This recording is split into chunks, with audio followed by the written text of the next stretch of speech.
Farà certamente discutere la sentenza del giudice di pace di Venezia che, accogliendo il ricorso presentato da un tassista, ha annullato le sanzioni comminategli dal comune e rilevate da Telelaser e Argo.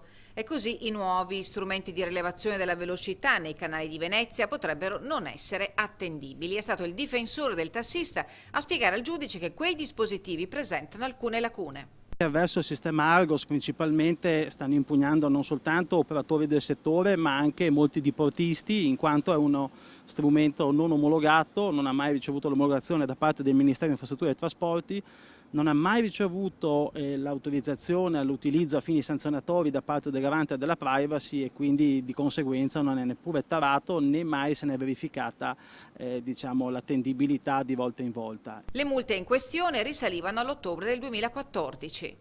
Il giudice quindi ha annullato le ordinanze che invece il Comune aveva elevato proprio sulla scorta di verbali di questo tipo, condannando il Comune anche alla refusione delle spese di causa. Il Comune avrebbe fatto le verifiche soltanto al momento dell'attivazione, ma secondo il giudice questo non è sufficiente per essere certi dell'attendibilità dei dispositivi anche nei mesi successivi. In particolare Argos, si legge nel dispositivo, è ancora maggiormente sottoposto a fenomeni di obsolescenza e deterioramento, motivo per cui la taratura periodica è fondamentale. Insomma, le multe alle imbarcazioni fatte con questo sistema sono impugnabili da tutti. Sono omologati e funzionano soprattutto come deterrenti, al contrario gli autovelox che il Comune ha attivato all'ingresso del Ponte della Libertà sulla regionale tra San Giuliano e la tangenziale.